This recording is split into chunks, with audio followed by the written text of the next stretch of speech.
السلام علیکم، بسم اللہ والصلاۃ والسلام علی رسول اللہ۔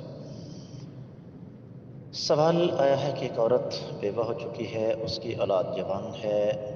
اولاد کو پتہ چلتا ہے کہ ہماری والدہ کا کسی غیر مرد کے ساتھ غلط تعلق ہے،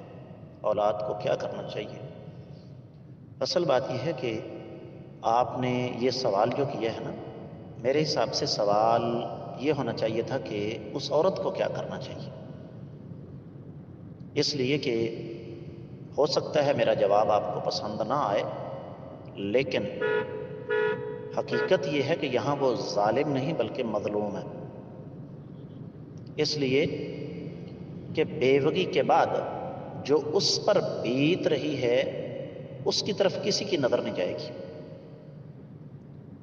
اب رہا یہ مسئلہ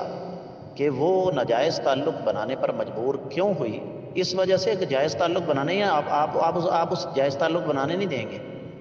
یہ بات ذہن میں رکھیے گا۔ ہمارے معاشرے میں اگر کوئی بیوہ عورت جو 40 اور 50 کے درمیان ہے، طے شدہ بات ہے، اگر چھوٹی عمر میں شادی ہوگی تو یعنی 18 19 20 سال کی عمر میں شادی ہوگی تو 40 45 سال کی عورت کی اولاد جوان ہی ہوگی، تو اگر وہ اپنی زبان سے یہ کہے کہ مجھے ایک زندگی کے ہم سفر کی ضرورت ہے، تو نہ صرف یہ کہ ہم اس کی حوصلہ شکنی کریں گے بلکہ الٹا اس کا جینا حرام کر دیں گے اور دنیا جہان کا ہر الزام اور اتہام اس پر ڈال دیں گے۔ تو اس لیے سب سے پہلی تو بات یہ ہے کہ سوال اصل کریں کہ اس عورت کو کیا کرنا چاہیے۔ اب آتا ہوں میں آپ کے سوال کی طرف،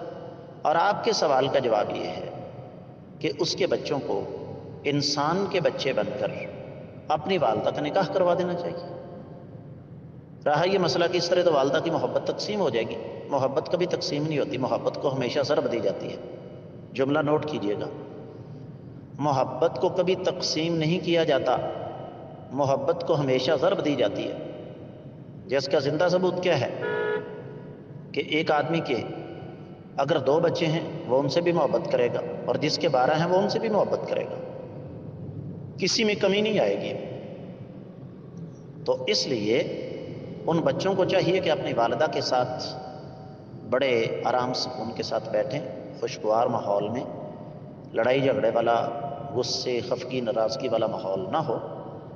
اور اس والدہ کو یہ ظاہر ہی نہ کریں کہ ہمیں آپ کے تعلقات کا پتہ ہے، بلکہ ان سے کہیں کہ صاف اور سیدھی بات ہے، آپ کی تنہائی ہمارے لیے اذیت ناک ہے، ہم آپ کو تنہا نہیں دیکھ سکتے، اس لیے ہماری یہ خواہش ہے کہ آپ خود یا پھر ہم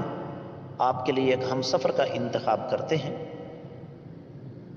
تو اس طرح مسئلہ جو ہے وہ حل ہو جائے گا۔ اور یہ صرف اس بیوہ عورت کا مسئلہ نہیں،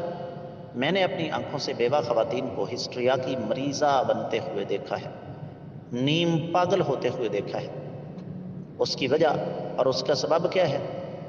کہ بچے بیٹے شادی کر کے اپنی بیویوں کے ساتھ، بیٹیاں شادی کر کے اپنے گھروں میں،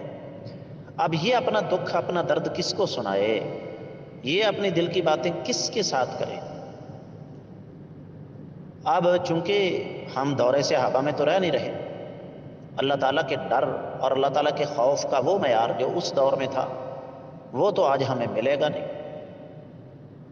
تو اس لیے کئی خواتین پھر پٹڑی سے اتر جاتی ہیں، جس طرح آپ نے مثال میرے سامنے دے دی، لیکن وہ پٹڑی سے اترتی نہیں، ہم لوگ انہیں اتارتے ہیں، ہم بذات خود ان کو اتارتے ہیں۔ اور یہ صرف خواتین کا مسئلہ نہیں، یہ مردوں کا بھی مسئلہ ہے۔ صحابہ کرام تو 90 سال کی عمر میں جا کر شادیاں کر رہے تھے، اور ہمارے یہاں اگر 35 سال سے اوپر جا کے عورت بیوہ ہو جائے اور وہ دوسری شادی کا تذکرہ کرے تو ہم اس کا جینا حرام کر دیتے ہیں۔ نتیجتاً پھر یہی سلسلہ ہوتا ہے